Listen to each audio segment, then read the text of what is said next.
Bueno, muy buenas noches mis hermanos, ¿cómo están? Bienvenidos nuevamente a nuestro servicio en casa, nuestro servicio de Iglesia Cristiana Famife. Y nuevamente es un gran privilegio poder estar hoy con ustedes, poder acompañarlos esta noche de domingo. Y quiero invitarlo a que allí en el lugar donde usted esté, en su casa o donde usted se encuentre en este momento viéndonos, cierre sus ojos, vamos a orar antes de empezar con nuestro servicio esta noche y vamos a darle gracias al Padre. Entonces, Padre, te damos gracias por el privilegio de poder entrar a tu presencia, Señor. Damos gracias, Padre, porque tu palabra dice que ahora somos esos hijos amados en los cuales tú te complaces, Señor. Yo te doy gracias, papá, porque es un privilegio poder entrar a tu presencia, Señor, y decirte, Abba, Padre, papito nuestro, Señor. Yo te doy gracias, papá, porque esa palabra que va a ser hablada el día de hoy, Señor, va a ser una palabra que va a producir fruto al 30, al 60 y al 100% en cada uno de nosotros, porque va a ser una palabra, Señor, que va a ser sembrada en buena tierra, Señor, esa tierra que produce fruto, Señor. No es una palabra que va a perderse, no es una palabra que va a ser ahogada, sino que es una palabra que va a producir el fruto, papá. Damos gracias por ese tiempo, Señor, porque es un tiempo de gloria, en el nombre de Jesús. Amén. Bueno, entonces, como les decía, es un gran privilegio estar nuevamente hoy con ustedes y vamos a continuar con el tema que hemos estado trabajando alrededor de 2 semanas ya, y es acerca de derechos fundamentales. ¿Sí? Hemos estado viendo qué son los derechos fundamentales y ya hemos dicho que como cristianos, como hijos de Dios, como personas nacidas de nuevo, que pertenecemos a la familia de Dios, nosotros tenemos unos derechos fundamentales. Amén. De la misma forma que como ciudadanos colombianos y a través de la Constitución Política de Colombia, usted y yo tenemos ciertos derechos que se llaman fundamentales. Tenemos un encabezado allá que dice que tenemos derechos fundamentales para nosotros, los cuales el Estado debe proteger, ¿cierto? De esa misma forma que usted y yo somos ciudadanos colombianos, nacionales, tenemos esos derechos, así mismo con el Padre, así mismo en el reino de los cielos. Sí, usted y yo como nacidos de nuevo, como personas en Cristo, como personas que hemos cambiado de naturaleza, tenemos ciertos derechos fundamentales que nos pertenecen ahora. Amén. Así que esto es un gran privilegio tanto para mí como para usted, el hecho de que tengamos ciertos derechos que nos pertenecen ahora, que son fundamentales para nosotros. Y note esa palabra clave allí, que es un derecho fundamental. ¿Sí? ¿Qué quiere decir? Que es algo que nos corresponde, es algo que a usted y que a mí nos corresponde por derecho propio, por ser hijos de Dios, que usted no necesita algo para merecerlo, sino que a usted ya le corresponde, no a causa de quien usted sea, no a causa de lo que usted haya hecho, sino a causa de lo que Jesús ya hizo allá en la cruz. Amén. Entonces vamos a estar hablando acerca de derechos fundamentales. Y ya hemos visto básicamente 4 derechos que nos corresponden como hijo de Dios, o 3 básicamente. Y estuvo nuestro pastor hablando acerca de sanidad y de salud divina, que lo podemos resumir en uno solo. Él habló acerca de estos 2. También estuvimos viendo el gozo, ¿sí? Y estuvimos viendo justicia. 3 derechos fundamentales que cada uno de nosotros nos corresponde ahora por estar en Cristo Jesús. 3 derechos en los cuales usted, en los cuales yo podemos estar viviendo cada día. Ahora, ¿de quién depende que nosotros los aprovechemos? De nosotros mismos, ¿cierto? Y hoy quiero seguir con un cuarto derecho, fundamental que tenemos como cristianos, como hijos de Dios, y es el derecho a ser raptados, ¿sí? Derecho a ser raptados. Básicamente vamos a estar hablando acerca del rapto de la iglesia. Bien, entonces vamos a mencionar un poco acerca del rapto de la iglesia y quiero mostrarle a través de la palabra de Dios que el rapto de la iglesia, que el arrebatamiento de nosotros de esta tierra es algo que nos pertenece por ser hijos. Sí, esto no es para cualquiera, esto no es algo que el Señor hizo como el que caiga por ahí, no, esto es específicamente y exclusivamente para nosotros los hijos de Dios, para aquellos que somos linaje escogido, nación santa, real sacerdocio, es decir, para usted y para mí, es un derecho fundamental que tenemos. Y quiero que me acompañen para iniciar a Filipenses capítulo 3, Filipenses capítulo 3 y vamos a ver el versículo 20. Filipenses capítulo 3, versículo 20.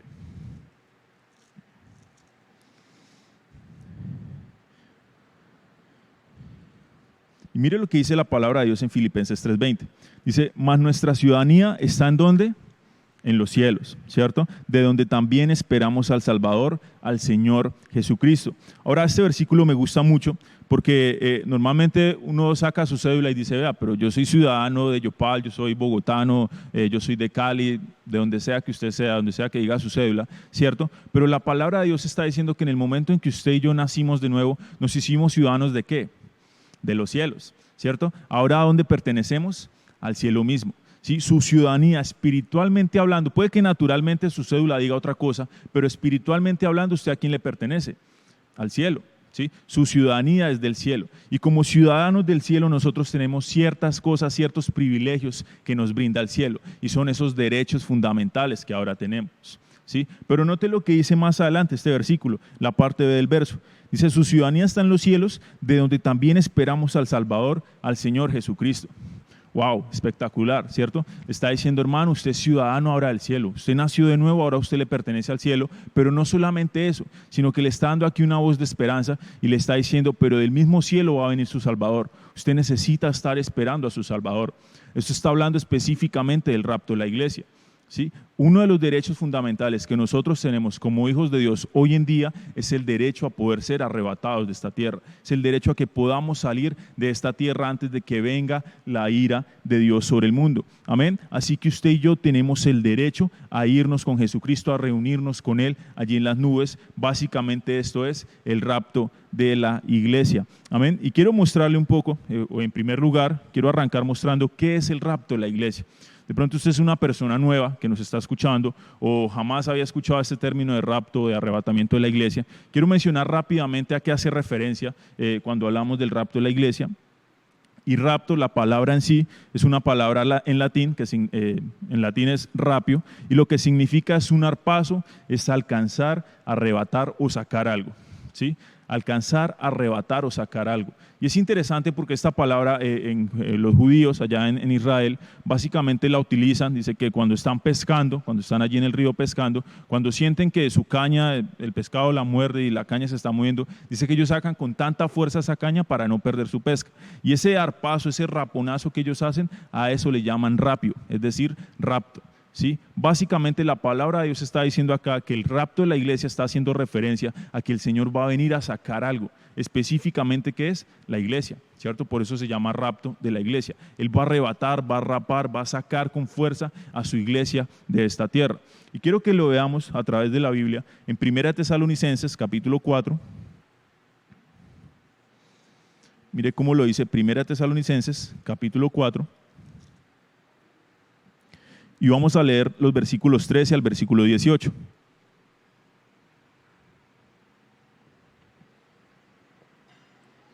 Primera Tesalonicenses capítulo 4, versículos 13 al versículo 18. Dice la palabra de Dios: tampoco queremos, hermanos, que ignoréis acerca de los que duermen, para que no entristezcáis como los otros que no tienen esperanza. Ahora, esto es el apóstol Pablo, hablándole específicamente a la iglesia, a la iglesia de Tesalónica, y note que le está diciendo en la parte inicial, dice, tampoco queremos hermanos. ¿A quién le está hablando Pablo aquí? A la iglesia, ¿cierto? A los hermanos en Cristo, a nosotros, personas nacidas de nuevo. Pero ¿qué le está diciendo aquí Pablo? Le dice, no quiero que ustedes ignoren acerca de las personas que duermen, es decir, que han muerto físicamente, pero que antes de morir recibieron al Señor Jesús como su Señor y Salvador, es decir, eran parte de la iglesia, ¿cierto? Eran personas que habían sido salvas, pero que por X o Y razón fallecieron físicamente. Dice, no quiero que ignoren acerca de estas personas, para que no se entristezcan como los otros que no tienen esperanza. Ahora, ¿qué está diciendo la palabra de Dios o qué está diciendo Pablo aquí en estos versos? Le está diciendo que el mundo, las personas de afuera, los otros que él menciona ahí, que son las personas que no han recibido a Jesús, dice que ellos no tienen esperanza. Amén. Pero si ellos no tienen esperanza, ¿quiénes sí tienen esperanza? Nosotros, la iglesia, ¿cierto? Ustedes y yo tenemos una esperanza gloriosa. ¿Cuál es esa esperanza? Que el Señor va a venir por nosotros y que el Señor va a traer consigo también a todos aquellos que murieron en Cristo. Y quiero que lo mire ahí, versículo 14, verso siguiente. Dice, porque si creemos que Jesús murió y resucitó, así también traerá Dios con Jesús a los que durmieron en él. Por lo cual os decimos esto en palabras del Señor, que nosotros que vivimos, que habremos quedado hasta la venida del Señor, no precederemos a los que durmieron, porque el Señor mismo, con voz de mando, con voz de arcángel y con trompeta de Dios, descenderá del cielo y los muertos en Cristo resucitarán primero. Ahora, vamos a explicar un poco lo que estamos leyendo hasta acá, y básicamente Pablo empieza a mostrar qué es eso, esa esperanza que nosotros tenemos como iglesia, qué es esa esperanza que tenemos por ser nacidos de nuevo, que básicamente es el rapto de la iglesia. Pero él les está diciendo que si nosotros creemos que Jesús murió y que también resucitó, dice, ustedes necesitan también creer en el rapto de la iglesia. ¿sí? Le está diciendo, si usted cree que Jesús vino acá a la tierra, que Él fue sacrificado, que fue molido, que fue llevado allá a la cruz, pero que luego resucitó y ascendió a los cielos, usted necesita también creer que Él va a venir por la iglesia, va a haber un rapto de la iglesia donde Él va a traer a todas aquellas personas que habían muerto en Cristo, que habían muerto y habían sido nacidas de nuevo. Dice, usted necesita creer que eso va a suceder. Básicamente le está diciendo, esto es como un fundamento para su vida, ¿sí? Porque si usted no cree que Jesús haya muerto y resucitado, pues hombre, en vano está usted acá, ¿cierto? Pero si usted cree eso, usted necesita también creer acerca del rapto, porque ciertamente esto es algo que va a pasar. Y luego empieza a mostrar un poco cómo van a ser los sucesos del rapto. Y mire lo que dice el verso 15, dice, por lo cual os decimos esto en palabras del Señor, que nosotros que vivimos, que habremos quedado hasta la venida del Señor, no precederemos a los que durmieron. Ahora, ¿qué está diciendo aquí Pablo? Yo les decía, los versos iniciales dice que va a haber una resurrección de muertos, ¿cierto? Todas aquellas personas que estaban muertas físicamente, pero vivos espiritualmente, es decir, personas que habían nacido de nuevo, ellos van a ser resucitados. Y la palabra de Dios está diciendo que los que estemos vivos para ese momento del rapto, o sea, que va a haber gente viva cuando venga el rapto, claro que sí. Muchos de nosotros vamos a estar así de pie, esperándolo, mirando allá al cielo y esperando ese momento del rapto de la iglesia. Vamos a ver muchos. Y yo confío plenamente en que nosotros vamos a poder ver el rapto de la iglesia. Pero dice que nosotros los que estemos vivos no vamos a preceder a los que murieron en Cristo. Es decir, que ¿quiénes van a ir primero? La resurrección de muertos, ¿cierto? Primero va a haber una resurrección de muertos y luego que ellos resuciten y suban, dice que nosotros los que estemos vivos, ¡pam!, nos vamos para arriba. Ahora quiero que sigamos leyendo y mire el versículo 16, dice, porque el Señor mismo con voz de mando, con voz de arcángel y con trompeta de Dios descenderá del cielo y los muertos en Cristo resucitarán primero. ¿Cómo va a venir el Señor? Ahora, algo interesante antes de eso, note que ¿quién viene acá? El Señor mismo, ¿sí? No está diciendo que Él va a enviar allá a alguien como, no, les voy a enviar un ángel para que vaya y los rescate. No, el Señor mismo va a venir por nosotros.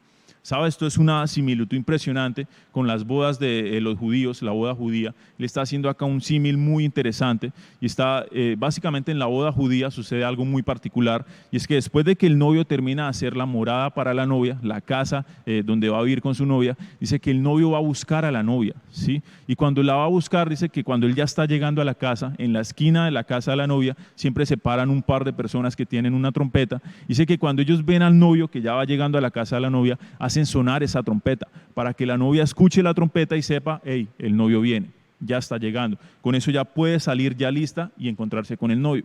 Ahora, lo que está pasando aquí o lo que está mencionando Pablo que va a suceder es básicamente eso. Él está diciendo, mira, la forma o lo que va a marcar el inicio del rapto de la iglesia es el sonido de la trompeta. ¿Sí? Cuando suene la trompeta, nosotros, la novia de Cristo, la iglesia, vamos a saber que el Señor está llegando, que el Señor ya viene, que ha venido por nosotros, ¿cierto? Y vamos a poder salir allá a recibirlo. Así que si usted de pronto no sabe cómo suena una trompeta, creo que es momento de que empiece a escuchar el sonido de la trompeta porque muy pronto vamos a escucharlo, ¿sí? Necesita preparar su espíritu para ese momento porque pronto vamos a escuchar ese sonido de la trompeta. Dice el verso 17, que luego seguiremos nosotros los que vivimos, los que hayamos quedado, seremos arrebatados juntamente con ellos en las nubes para recibir al Señor en el aire y así estaremos por siempre con el Señor. Tremendo, dos cosas que dice acá importantes, que quiero recalcar para que usted lo tenga muy claro acerca del rapto. Lo primero está diciendo que el Señor va a venir en ¿qué? En las nubes, que Él se va a quedar en las nubes, ¿sí? Él no va a tocar la tierra, por eso no se llama segunda venida, se llama rapto de la iglesia. Porque si Él tocara la tierra sería una venida completamente, porque Él estaría acá presencialmente.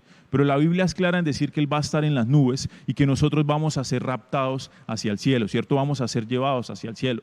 Entonces Él no va a tocar la tierra, Él va a estar allá en el cielo y nosotros vamos a ser raptados allí al cielo. Entonces básicamente esto es lo que es el rapto de la iglesia. Ahora, si usted quiere leer un poco más, 1 Corintios capítulo 15, versículo 51 al versículo 53, usted puede encontrar también una descripción de lo que es el rapto. Y allá dice algo muy interesante, dice que en un abrir y cerrar de ojos, a la final trompeta, porque se tocará la trompeta, es que nosotros vamos a ser raptados. ¿Qué es lo interesante? Está diciendo que el rapto de la iglesia va a ser un evento ¿qué? fugaz, ¿cierto? Va a ser algo rápido. Lo que nos demoremos nosotros en abrir y cerrar los ojos va a ser algo que va a suceder supremamente rápido, ¿sí? Así que en contexto, esto es lo que habla la palabra de Dios acerca del rapto de la iglesia, ¿sí? ¿Vamos a ser raptados? Claro que sí. La Biblia está hablando que el Señor ha establecido algo que se llama el rapto de la iglesia.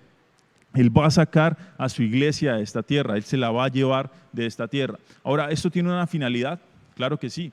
El Señor no nos iba a sacar simplemente por jugar o por hacer algo divertido, no, era con una razón o con una finalidad.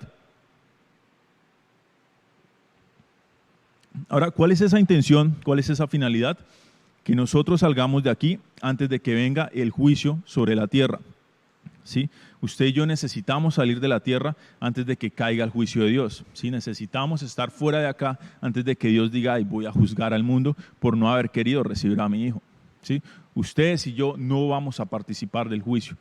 Y ya se lo voy a mostrar más adelante, pero quiero cerrar este punto acá de qué es el rapto de la iglesia con el versículo 18 de 1 Tesalonicenses capítulo 4, y dice, por tanto alentaos los unos a los otros con estas palabras, ¿sí? Me encanta la forma en que Pablo termina estos versículos. Muchas veces cuando nosotros estamos hablando acerca de los últimos tiempos, como que uno se asusta, como que los pelitos se les ponen de punta y solo piensa uno en irse a la cama y taparse allá con las cobijas y decir, Dios mío, lo que va a pasar es terrible. No, el rapto o hablar acerca de temas finales no es para que usted y yo nos llenemos de miedo, no es para que se nos pongan los pelitos de punta y nos asustemos y nos congelemos, no, dice acá que usted y yo necesitamos ¿qué? Alentarnos los unos a los otros con estas palabras, ¿sí? ¿Qué es alentarnos? Animarnos, ¿cierto? Darnos un respiro más, decir, hey, vamos, ya está pronto a llegar el rapto, anímate, gózate por esto. Y muchas veces cuando uno habla de esto, no es la típica prédica donde la gente salta y corre y gloria a Dios, aleluya, pero yo lo animo a que de ahora en adelante sea una prédica así. Cada vez que se hable de los últimos tiempos, ustedes y yo deberíamos estar emocionados por eso. Y cada vez que yo leo esto me emociono más porque estoy seguro de que el rapto está supremamente cerca.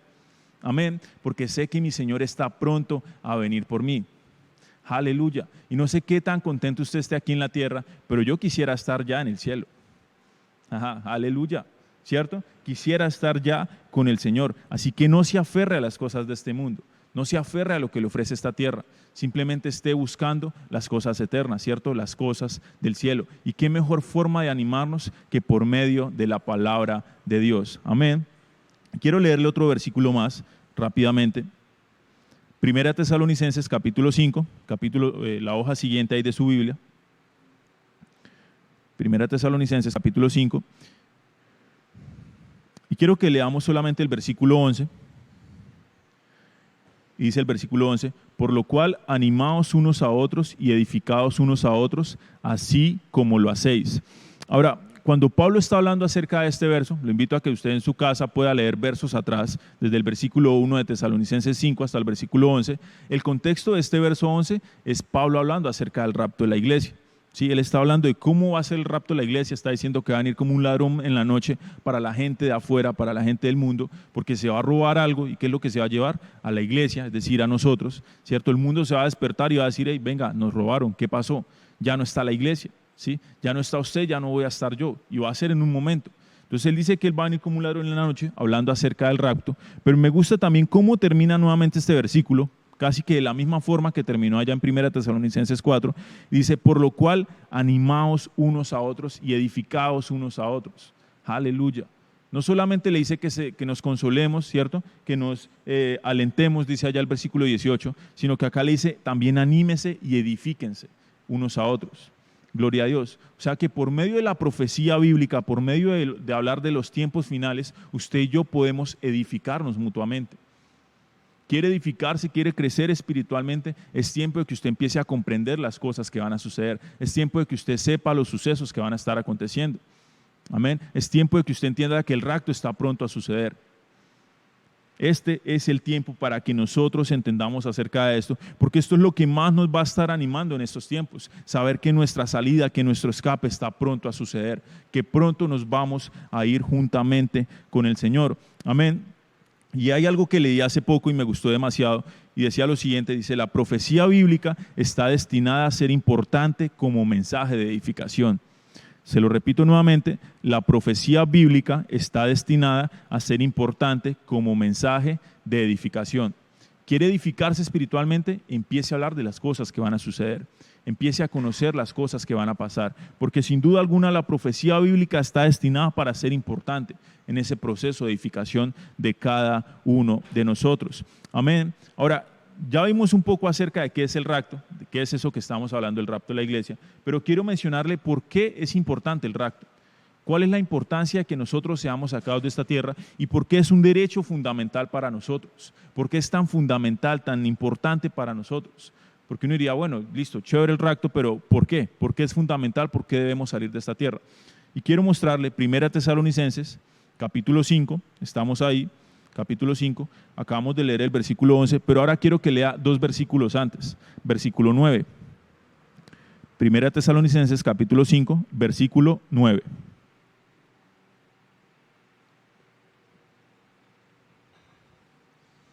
Dice lo siguiente: porque no nos ha puesto Dios para ira, sino para alcanzar salvación por medio de nuestro Señor Jesucristo. ¿Qué está diciendo Pablo acá, hablando acerca del rapto? Dice, ustedes y yo, la iglesia, no hemos sido puestos para la ira de Dios. ¿Va a venir un tiempo donde la ira de Dios se va a derramar sobre esta tierra? Claro que sí, ¿sí? Y hay que ser claros acá, y obviamente Dios es amor, claro que sí, pero la misma palabra de Dios está diciendo que necesitamos conocer las dos caras de la moneda o los dos lados del Padre, ¿cierto? Que ciertamente Él es amor, pero también está la severidad de Dios. Y la severidad no para usted, no para mí, no para castigarnos a nosotros, sino para derramar su ira o su severidad sobre todos aquellos que no quisieron recibirle, ¿cierto? Que no quisieron aceptar a Jesús como su Señor y como su Salvador, que simplemente escucharon el mensaje y dijeron, a mí eso no me interesa, ¿sí? Y también para el pueblo judío, que en un principio no quiso recibirlo. Porque allá en Juan capítulo 1, versículo 12, versículo 18, si mal no estoy, 1:12, dice que a lo suyo vino, hablando de Jesús, vino a lo suyo, pero los suyos, es decir, el pueblo judío, no quiso recibirle. Así que ellos van a tener que rendir cuentas ante eso. Entonces el Señor está diciendo que va a haber un tiempo donde se va a derramar su ira, claro que sí, se va a derramar, pero Pablo aquí le está diciendo a la iglesia, no nos ha puesto el Señor para ira. O sea, usted y yo no hemos sido puestos para la ira de Dios, no hemos sido puestos para ese momento, para ese tiempo donde va a ser derramada la ira de Dios. ¿Que en qué momento va a ser? Se llama gran tribulación. Tiempo de la gran tribulación es donde Dios va a derramar toda su ira sobre esta tierra y sobre el pueblo judío. Pero la Biblia está diciendo que usted y yo no vamos a estar acá para ese momento. Esa es la importancia del rapto de la iglesia, esa es la necesidad, ese es el derecho fundamental que nosotros tenemos. Y esto debería producir gozo en usted, porque el solo hecho de pensar que podríamos llegar a pasar por el tiempo de la gran tribulación, que aunque solamente dura 7 años, dice la palabra de Dios allá en Daniel, que va a ser el peor tiempo sobre toda la faz de la tierra, sobre toda la historia de la tierra. ¿Sí? Más o menos el 70%, sí, más o menos como el 60% más bien de la población mundial, dice la Biblia, que en este tiempo va a morir. Así que va a ser un tiempo terrible, peor que la Primera y la Segunda Guerra Mundial juntas, peor que cualquier cosa. Y no sé si usted tenga muchas ganas y muchos anhelos allá de decir, no, yo quiero vivir la gran tribulación, pero sinceramente yo no lo quiero. Y la palabra de Dios me está diciendo, oye, como hijo de Dios, como persona nacida de nuevo, ahora te corresponde o tienes el derecho fundamental de poder ser raptado, de poder irte juntamente con el Padre, que el Señor venga y te saque antes de que venga la ira. Aleluya, gloria a Dios por eso. Y eso debería estarnos animando a usted y a mí. No hemos sido puestos para la ira de Dios, sino que hemos sido puestos para alcanzar salvación por medio de nuestro Señor Jesucristo. La palabra de Dios es clara. ¿Por medio de quién alcanzamos salvación? Por medio de Jesús. ¿Sí? Salvación para nuestros pecados, claro que sí, pero también salvación de la ira venidera. No vamos a estar presentes en ese tiempo. Ahora mire 1 Tesalonicenses capítulo 1. Una hoja allí atrás, 1 Tesalonicenses capítulo 1, versículo 10. 1 Tesalonicenses capítulo 1, versículo 10.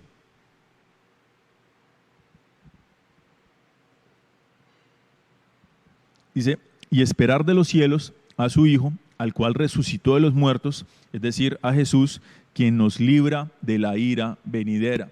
Aleluya. ¿Quién es el que nos va a librar de la ira venidera? Dice Jesucristo. Pero ¿cuál es esa ira venidera? Note que la palabra dice que es una ira que va a venir, es venidera, ¿cierto? Va a suceder. ¿Cuál es esa ira venidera? La gran tribulación, ¿sí? El tiempo de la gran tribulación es la ira venidera. Y la palabra de Dios está siendo aquí clara y está diciendo que nosotros esperamos de los cielos a Jesucristo, quien fue el que resucitó de los muertos, y que Él se va a encargar de librarnos a nosotros de la ira venidera, de la gran tribulación. ¿Sí? El momento del rapto de la iglesia está significando para nosotros que vamos a salir, que no vamos a estar presentes cuando arranque el tiempo de la gran tribulación, cuando se derrame la ira de Dios sobre este mundo y sobre el pueblo judío. Ustedes y yo no vamos a estar presentes. Y nada más para ponerlo un poco en contexto de qué va a pasar en el tiempo de la gran tribulación, la Biblia habla de 21 juicios diferentes, ¿sí? 21 juicios que van a estar desbordándose, cada uno peor que el anterior. ¿Sí? Cada uno va a ser peor que el que había acontecido anteriormente. Van a ser juicios durísimos, tremendos que van a venir sobre esta tierra, pero usted y yo no los vamos a estar viviendo. Por el contrario, la palabra de Dios dice que cuando somos raptados, lo siguiente que viene para nosotros es un tribunal donde vamos a ser recompensados, donde el Padre va a poner allá corona sobre nosotros y nos va a coronar en gloria. ¿Sí? 5 tipos diferentes de coronas. Va a haber autoridad para cada uno de nosotros. Y nada más después de eso, o sea, si con eso no está usted conforme, dice que después de ese tribunal de Cristo vienen las bodas del Cordero. Es decir, usted y yo celebrando, comiendo juntamente con el Padre, sentados a la mesa, disfrutando las bodas, ¿cierto? Una gran celebración, casándonos juntamente con Jesús. Mientras usted y yo estamos en eso, la tierra está en 7 años de total sufrimiento. Pero gloria a Dios que no hemos sido llamados para ira. Así que es un derecho fundamental que tenemos, claro que sí. ¿Sí? Usted no necesita nada para ganarse eso. Lo único que usted necesita es recibir a Jesús como su Señor y Salvador. Pero cuando usted lo recibe, cuando usted le dice, Señor, yo quiero que tú seas el Señor de mi vida, que tú seas el Salvador de mi vida, te pido perdón por lo que yo he hecho, ¿cierto? Y te reconozco como mi Señor y como mi Salvador personal. Cuando usted hace eso, usted es una persona que ahora tiene derecho a ser raptado antes de que venga la ira venidera, antes de que este tiempo se ponga peor, porque lo que estamos viviendo hoy en día no es la gran tribulación. No se deje engañar, esto no es la gran tribulación. Ciertamente es un tiempo duro, pero esto no se compara en nada. Pastor John dice que esto parece la gran tribulación en pañales, y menos inclusive. ¿Sí? Así que no se deje engañar. Pero si este tiempo le parece duro, imagínese cómo va a ser la gran tribulación, que exponencialmente es incomparable con lo que está pasando hoy en día. Así que no se deje engañar. Ustedes y yo vamos a estar fuera de la ira venidera. El Señor se va a encargar de librarnos de la ira venidera. Quiero leerles unos versos más. Efesios capítulo 5, versículo 6. Libro de Efesios capítulo 5, versículo 6.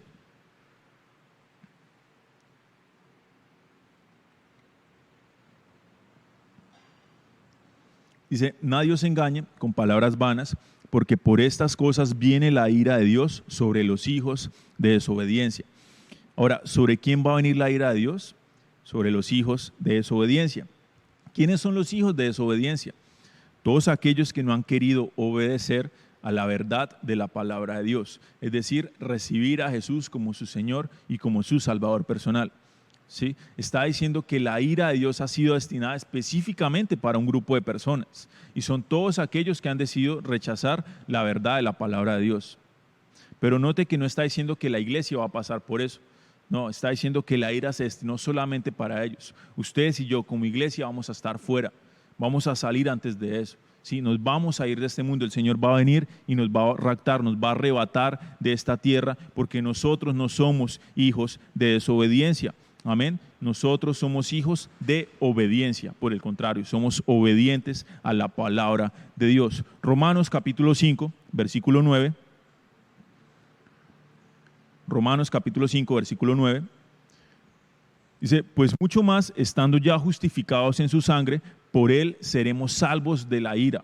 ¿De quién está hablando aquí? De Jesús. ¿Sí? Y note lo que está diciendo. Estando ya justificados en su sangre. Ustedes y yo ya estamos, ¿qué? Justificados en su sangre. Note que esta es la posición en la que está hablando acá. Nosotros ya hemos sido justificados con él, es decir, personas nacidas de nuevo. Pero ¿qué pasa a causa de eso? Dice, por él seremos salvos de la ira. ¡Aleluya! Este verso me fascina. ¿Sí? Porque está siendo muy claro, está diciendo las personas que ya han sido justificadas previamente por la sangre de Jesús, es decir, que han recibido, que lo han reconocido como su Señor, Él mismo se va a encargar de salvarnos de la ira venidera. ¿Cuándo se va a dar esto? Rapto de la iglesia. Es un derecho fundamental que es para usted y que es para mí, pero es necesario que usted y yo lo conozcamos. Es necesario que tengamos claro qué quiere decir esto del rapto de la iglesia. Amén, conózcalo. Y un versículo más, y con este cierro, Apocalipsis capítulo 3, versículo 10. Apocalipsis capítulo 3, versículo 10.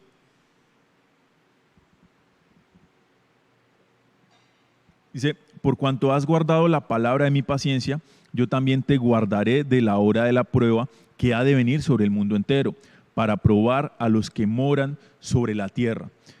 Ahora, note lo que está diciendo aquí Apocalipsis. Dice, has guardado la palabra de mi paciencia. Él se va a encargar ¿de qué? De guardarnos de la hora de la prueba que ha de venir sobre el mundo entero. ¿Sí? ¿Quiénes son aquellos que hemos guardado la palabra de Dios? Nosotros, la iglesia, usted y yo, ¿cierto? Hemos guardado esa verdad, la palabra. ¿Y cuál es el resultado de eso? ¿Qué está diciendo el Padre? Dice, por causa de que hicimos eso, Él mismo se va a encargar de salvarnos de la hora de la prueba que va a venir sobre el mundo entero. ¿Cuál es esa hora de la prueba? Gran tribulación, tiempo de gran tribulación. Y termina el verso diciendo, para probar a los que moran sobre la tierra. ¿Quiénes van a ser probados en este tiempo? Todas aquellas personas que se hayan quedado aquí en la tierra, es decir, que no pertenezcan a la iglesia, que no hayan recibido a Jesús como su Señor y Salvador. Pero si tú ya recibiste a Jesús como Señor, como Salvador personal, tú te vas directamente con nosotros. Nos vamos en el rapto de la iglesia. Tenemos acceso a ese derecho fundamental, nos corresponde ese derecho por ser hijos, por ser ciudadanos del cielo. Amén. El Padre ya estableció que eso es algo dado para nosotros. Y termino con esta frase. Hace poco estaba leyendo un libro, estaba estudiando acerca de este tema y estaba leyendo un libro y la persona que lo escribió es alguien que da clases en una universidad en Estados Unidos. Dice que alguien le preguntó en la universidad, o bueno, más bien le afirmó que la iglesia debía pasar por el tiempo de la gran tribulación. Dijo, oye, no, la iglesia tiene que pasar. Y la respuesta de él es impresionante y miren lo que le dice. Le respondió de la siguiente manera. Dice, pasarás por 7 años de la ira de Dios, también sufrirás la furiosa ira de Satanás, experimentarás los agonizantes juicios del sello, las trompetas y las copas que empeoran progresivamente y son increíblemente dolorosos. Y muchos de ustedes morirán horriblemente como mártires. Por tanto, consolaos unos a otros con estas palabras, que yo no lo creo. Eso no te anima ni te consuela, simplemente no tiene fundamento. Wow, simplemente no tiene fundamento. No hay un fundamento bíblico para decir que el rapto de la iglesia o que la iglesia va a tener que pasar por el tiempo de la gran tribulación, que vamos a tener que ser juzgados. No, él está haciendo claro acá y le está diciendo no hay forma de que el verso 18 allá de 1 Tesalonicenses 4 y el versículo 11 de Tesalonicenses 5, donde Pablo nos dice anímense con estas palabras, sí, instruyanse, edifíquense con estas palabras. No hay forma de que sean reales en nuestra vida si supiéramos que vamos a pasar por 21 juicios diferentes, que el Señor va a juzgarnos y que la gran mayoría de nosotros va a terminar muriendo. No creo que eso lo anime a usted. Por el contrario, nos podemos animar porque sabemos que no vamos a pasar por nada de esto. Porque la palabra de Dios está siendo clara en decirnos que ustedes y yo vamos a salir de esta tierra antes de que se derrame la ira de Dios sobre la tierra, sobre este mundo. Eso es rapto de la iglesia y ese es un derecho fundamental que a usted y a mí nos corresponde. Amén. Así que conozca este derecho, conozca lo que ha sido dado para usted y viva en la verdad de la palabra de Dios. No se deje engañar. Porque en este tiempo, allá en Mateo 24, Jesús dijo que la señal más importante de los últimos tiempos es que muchos iban a ser engañados. ¿Sí? Y quizás si usted no se está dando cuenta del engaño, esto lo dijo Pastor John hace poco, digo, si usted no se está dando cuenta acerca del engaño, lo más probable es que usted ya haya sido engañado. Así que tenga cuidado con qué está escuchando en estos tiempos y no se deje engañar. Esto no es la gran tribulación. Va a venir un tiempo que sí va a ser la gran tribulación, pero ustedes y yo nos vamos a ir de acá. ¿Somos escapistas? Claro que sí. ¿Vamos a escapar de esto? Claro que sí. Nos vamos a ir antes de que esto pase. Así que si de pronto tú eres una persona nueva o que nunca habías escuchado de esto y que estás viéndonos por primera vez, yo te invito a que allí en el lugar donde tú estés puedas recibir a Jesús como tu Señor y como tu Salvador personal. Porque esta enseñanza es interesante, pero el fundamento o la idea de esta enseñanza es que todos podamos ser parte de la iglesia al final, que ninguno de nosotros se pierda, que ninguno de nosotros tenga que vivir la gran tribulación. Así que si tú eres una persona nueva, te invito a que nos acompañes en esta corta oración. Son más o menos 10, 15 segundos que van a cambiar por completo tu eternidad. ¿Sí? Vas a ser una persona que va a pertenecer al cuerpo de Cristo, a la iglesia de Dios, una persona salva, justificada por la sangre de Jesús, como leímos anteriormente. Así que te invito a que donde estés cierres tus ojos Yo voy a hacer una oración y espero que tú la repitas conmigo, pero no solamente la repitas, sino cree lo que tú estás diciendo. La palabra de Dios dice en Romanos capítulo 10, versículos 9, que si confesares con tu boca que Jesús es el Señor y creyeres en tu corazón que Dios lo levantó entre los muertos, serás salvo. Dos cosas que Él te pide muy sencillas: confesarlo con tu boca, creerlo con tu corazón. Nada más, es lo único que Él está pidiendo. Así que cierra allí tus ojos, vamos a confesarlo y quiero que hagas esta oración después de mí. Padre, yo entro hoy a tu presencia para pedirte perdón por mis pecados. Yo te confieso como mi Señor y mi Salvador personal. Y creo en mi corazón que Dios te levantó entre los muertos. Te doy gracias, Padre, porque a partir de hoy soy parte de la familia de Dios. En el nombre de Jesús, amén. Amén, gloria a Dios. Bienvenido a esta gran familia de la fe y también bienvenido a Iglesia Cristiana Famife. Muchas gracias para todos y feliz noche. Bendiciones.